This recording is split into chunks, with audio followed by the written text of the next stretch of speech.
Assalomu alaykum do'stlar. Bugun sizlar bilan CSSdagi eng foydali layout usullaridan biri, ya'ni Flexboxlar bilan ishlashni tashib chiqamiz. Flexbox nima deyishdan oldin birinchi keling biz bu yerdan bir nechta elementlar yozib olamiz. Keling birinchi konteyner yaratib olamiz. Ya'ni konteyner klass ostida div yaratib oldim va ushbu klass ichida box, ya'ni qutilar yaratishim kerak. Misol 6 ta box deb yozaman. Ko'paygan 6 va mana ko'rib turganingizdek avtomatik 6 ta quti yaratildi. Xo'p, bularga 1 2 3 4 5 va 6. Ko'rib turganingizdek mana 6 ta quti chiqib turibdi. Endi bu qutilarga biz xususiyatlarni berishni boshlaymiz. Birinchi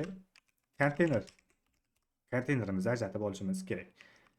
Hop, e'tibor bergan bo'lsangiz, men bu yerda standartning default kod allaqachon yozib, CSS fayllarni ulab qo'yganman. Bu kodlarni ham tashlab qo'yaman. Hop, konteynerni yozamiz. Konteynerda width, ya'ni kengligini beramiz. Misol, kenglik 800 piksel va border beramiz. Border 1 piksel solid, misol qora rang berib turamiz. Ko'rib turganingizdek mana quyidagicha yaratildi. Endi margin beramiz. Yuqori bilan pastdan 50 piksel va avto beramiz. Ya'ni markazga joylashsin. Mana ko'rib turganingizdek markazga joylashgan. Biz konteynerni ko'rib turibmiz. Hop, padding beraylik. Ichidagi ma'lumotlar ajralibroq bo'lsin. Misol 20 piksel padding. Mana. Ana endi boxlarga stil beramiz. Boxda hop, bunga ham width beramiz. Misol, hop, keling birinchi width bermay turamiz. Shunchaki padding 20 piksel berib turamiz. Paddingdan keyin border 1 piksel solid va bunaqa qora rang beramiz. Va ko'rib turganingizdek quyidagicha qutilar yaratildi bizda. Layoutlarda ma'lumotlarni yonma-yon joylashtirishimiz kerak edi. Ya'ni biz bu uchun quyidagi box elementlariga inline block berishimiz kerak bo'lar edi. Misol display inline block. Ya'ni quyidagicha inline block berganimizda bizda quyidagicha joylashar edi elementlarimiz. Hop, bu ya'ni responsive site qilishda ham boshqada ham bu juda noqulay usul. Bundan deyarli foydalanmaymiz saytlar tayyorlashda. Buning uchun bizga o'sha Flexbox ya'ni Flexbox xususiyati kerak bo'ladi. Flexbox orqali biz ma'lumotlarni osongina moslashuvchan qilib va pozitsiyalarni ham osongina tartiblab olishimiz mumkin, joylashuvlarni. Hop, keling buning uchun bizda Flexbox bu elementlarni gorizontal va vertikal holatda oson moslashuvchan tarzda joylashtirishga yordam beradigan CSS texnologiya hisoblanadi. Misol uchun oddiy divlarda yonma-yon chiqmaydi. Misol ko'rib turganingizdek oddiy div, ya'ni boxlar bizda oddiy div va ko'rib turganingizdek bular yonma-yon chiqmagan. Buning uchun biza ushbu divlarni o'rab turuvchi konteynerga, ya'ni ona elementiga biza display flex xususiyatini beradigan bo'lsak, ichidagi barcha child elementlari, ya'ni o'sha display flex xususiyatini olgan blok ichidagi barcha divlarimiz, ya'ni bloklarimiz avtomatik flex itemlarga aylanadi. Hop, keling bu yerda yozamiz. Misol display flex deb yozaman. Va ko'rib turganingizdek mana biz aynan konteynerga, ya'ni ona elementga, konteyner divimizga display flex xususiyatini berdik va ichidagi elementlar avtomatik flex itemlarga aylandi. Ya'ni bu elementlar barchasi flex itemlar hisoblanadi.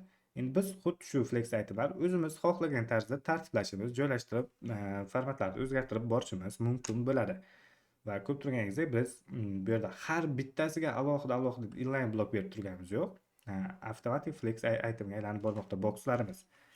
Xo'p, bo'ldi. Endi bizda bu hozir ko'rib turganingizdek bizda yonma-yon joylashyapti. Biz ushbu flex itemlarni vertikalni, gorizontalni joylashuvlarni ham berib chiqishimiz mumkin bo'ladi.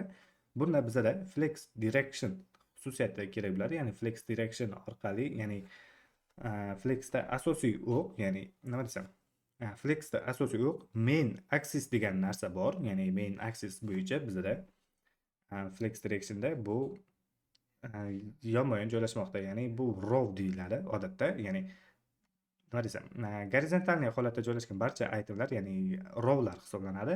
Vertikalniy joylashgan itemlar, ya'ni elementlar kolumnlar hisoblanadi. Yo'q. Da, xuddi shunday. Xo'p, kelinglar. Flex direction beramiz. Xo'p, mana flex direction bizada 3 xil, 4 xil qiymat qabul qiladi. Mana bu yerda o'zi ham taklif qilyapti, ya'ni column reverse, row va row reverse. Bularning farqini hozir tushuntiraman. Column deydigan bo'lsak, bizda columnda elementlarimiz, ya'ni vertikal holatda joylashib turibdi, ya'ni gorizontal holatda yonma-yon joylashgani yo'q. Pastga qarab terilib keldi. Agar column reverse beradigan bo'lsak, teskarisi bo'yicha, ya'ni boya bizada 1 dan 6 gacha edi, endi 6 dan 1 gacha, ya'ni xuddi shu narsani teskarisi bo'yicha joylashtirib bermoqda. Bizada bu default holatda odatda row turadi. Quyidagicha default holatda row turadi. Buni reverse beradigan bo'lsak, 1 dan 6 gacha mana teskarisi bo'yicha joylashtirib berayotganini ko'rishingiz mumkin. Ya'ni umuman elementlar joylashuvi ham teskari bo'yicha joylashib kelmoqda. Hop, bu narsa qayerlarda ishlatiladi? Odatda bu narsalar, misol bizada arab alifbosida bizada bu elementlar chappacha o'qiladi. Shu sababli bizada elementlarni joylashtirish bo'yicha ham row reverse orqali foydalanib, ya'ni ma'lumotlarni teskarisiga tartiblab joylashtirib chiqarishimiz mumkin bo'ladi. Ya'ni bizada lotin alifbosi bo'yicha chapdan o'ngga qarab o'qilsa, arab alifbosida o'ngdan chapga qarab o'qiladi va shu uchun ham dizaynlar ham xuddi shunga moslab o'ngdan chapga qarab teriladi. Bu endi bir misol edi. Bularga endi qiymat beramiz. Width 100 piksel. Va ko'rib turganingizdek 100 pikselga ega bo'ldi har bitta elementimiz. Endi bularning orasidagi ya'ni gorizontal holatda joylashuvi bo'yicha, ya'ni justify content, ya'ni ma'lumotlarni, ya'ni kontentlarni joylashuvi. Endi justify nima deb tarjima qilinadi bilmayman. Xo'p, shu orasidagi masofalarni to'g'rilab joylashtirishni ko'rib chiqamiz. Biz buning uchun justify content yozamiz va bu yerda ko'rib turganingizdek bir nechta qiymatlarni chiqarib bermoqda. Xo'p, bularning har bittasini ishlatib ko'ramiz. Hozir bizda justify content standart holatda flex start holatda turibdi. Ya'ni bu flex boshlanishi. Xo'p, xuddi shuni agar endi beradigan bo'lsak, oxirida joylashadi ma'lumotlar. Xuddi shu tarzda. Xo'p, buning uchun biz bir nechta konteynerlar yaratib, o'sha konteynerlar ichida birma-bir berib chiqishimiz kerak bo'ladi. Ya'ni aniqroq, chiroyliroq ko'rinishi uchun. Xo'p, keling shunday qilaman. Bundan justify elementni, ya'ni justify contentni o'chirib turaman va ushbu konteynerdan bir nechta nusxalar va har bittasiga alohida berib chiqaman. Xo'p, keling birinchisini quyidagicha nomlaymiz. Bunga h3 misol justify start deb turamiz. Mana quyidagicha turibdi va keling bu h3 ni ham stil berib qo'yaylik, standartni. Misol width biz 8 piksel bergan edik va margin nechida? Tag 0 avto berib turamiz. 0 emas, 20 piksel bersak bo'ladi. Va ana endi biz konteynerlarimizga margin 50 emas, 20 piksel berib turamiz va quyidagicha joylashdi. Ana endi xuddi shularni birma-bir nusxalab chiqaman. 1 2 3 4. Xo'p, hozircha quyidagicha turib tursin. Biz birma-bir to'g'rilab chiqamiz endi bularning hammasini.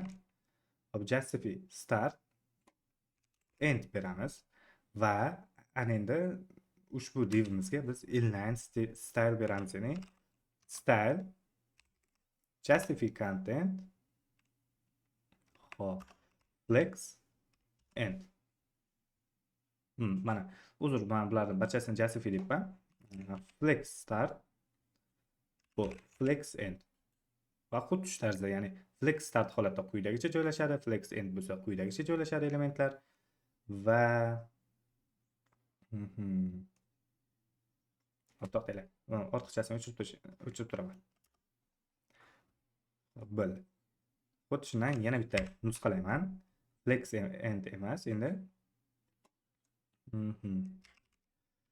space around xususiyati bor. ya'ni space aroundda ko'ramiz qanday ishlaydi. Mana space aroundda ko'radigan bo'lsangiz, hamma, ya'ni hatto tashqi blokdan ham, ichki blokdan ham deyarli bir xil masofada joylashyapti. Menimcha space around hamma joydan bir xil masofada joy tashlab beryapti, ko'rib turganingizdek. Va xuddi shunday yana bir nechta elementlari bor. Space between bor. Va bunga ham space between beramiz. Space between esa ikki burchakka ma'lumotlarni tirab turadi.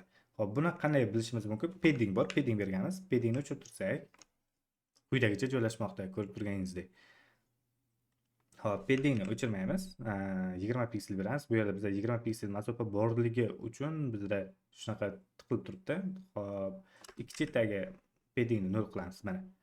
Xuddi shunday holat mana space aroundda ikki chetda qanchadir masofa qoldiryapti-da, qolgan hamma itemlarni ichidagi ma'lumotlar bir xil masofada joylashmoqda. Space betweenda esa ma'lumotlar ikki chetga tiqilib turgan holatda va orasidagi masofalar bir xil holatda joylashmoqda. Xo'p, endi xuddi shunday space aroundga o'xshagan bizda yana bitta xususiyat bor edi. Space evenly. Xo'p. Space evenly degani space aroundga o'xshaydi, faqat bunda ham ona div ichida ham itemlar bir-biridagi orasidagi masofalar hammasi bir xil masofada joylashgan holatda turibdi. Ya'ni xuddi shu tarzda biz ma'lumotlarni joylashtirib ishlatishimiz mumkin bo'ladi. Endi hozircha shular.